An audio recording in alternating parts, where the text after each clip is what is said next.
الرحمن الرحیم ګرانو کتونکو په یم خیبر نیوز سره جی سرفراز دورانی د حکیم آباد جی تاسو ته مینه ډک سلامونه.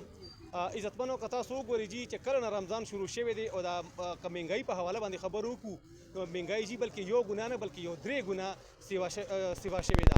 دې وخت کې دلته جی موږ سره د پی ټی آی یو ډېر ګرم کارکونه محمد ایاز خان دلته موږ سره موجود دی او د مهنګایي په حواله باندې به خبرې کوو چې هغه څه وایي. محمد ایاز خان د یو جهان جی مننه څنګه جی تاسو ته ما وویل جی د رمضان چې کله نه شروع شوی دی مهنګایي چې کم دی یو ډېر انتهایی سیوا شوې ده. څه به تاسو به څه وایي؟ بالکل پہله خو مونږ تاسو شکریا ادا کوو دورانی صاحب چې تاسو په دې دومره ښه موضوع باندې د حکیم آباد وزټ وکړو او د حکیم آباد بازار داسې پروت دی چې دا یو بالکل نه څوک تپوس کونې والا شته نه د چکن بیلنس والا څوک شته، بالکل یوازې پروت سنسانه. او بله بازار د مهنګایي خلاف خبره وکړم چې کم څیز د روژې نه مخکې په 50 روپیو نو هغه د مسلمانانو اوس هغه 100 روپۍ کو. اولان کې مهنګایي صرف د غوښې او د یو څو د سبزیانو ورسه نه ده، مهنګایي د مونږه ضلعي انتظامیه بالکل ناکامه شوې ده. مهنګایي کنټرول باندې هیڅ قسمه کنټرول نشته، نه یو دکاندار نه یو تاجر نه یو روزګار والا اړه کې دا نه راځي، ذهن کې مې نه راځي چې دلته یو انتظامیه ده که زه دا یو څیز د خپل ریټ نه سیوا خرڅوم نو ما ته به مسئله هغه شی خو نشته، هغه مونږ ته پته ده انتظامیه ناکامه ده.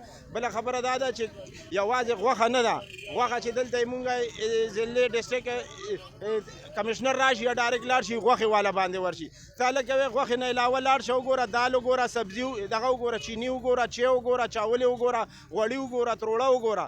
یوازې غوښه خو نه ده، غوښه خو غریب سړی نه شي خوړی.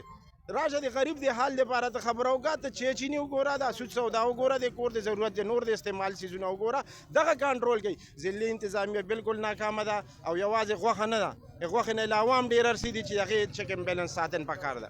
ډېره مهرباني.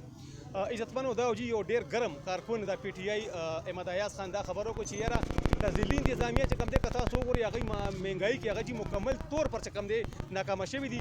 زه د خالي د نوښار ضلعي انتظامیه نه بلکې چې هر کوم د ډسټرکټ چې کوم انتظامیه ده هغوی ته دا یو میسیج ورکوم چې تاسو مازدیګر وځئ او تاسو چې کوم دی دا ریټونه تاسو وګورئ، تاسو دې باندې نظرثاني تاسو وکئ. دا بل چې کوم څومره دوکانداران دي اکثر چې موږ دوی نه تپوس کوو چې یاره دا شی ولې ګران دی نو هغه یاره وایي چې موږ ته کوم دی فیکټرونه موږ ته چې کوم دی دا مال موږ ته ګران راځي.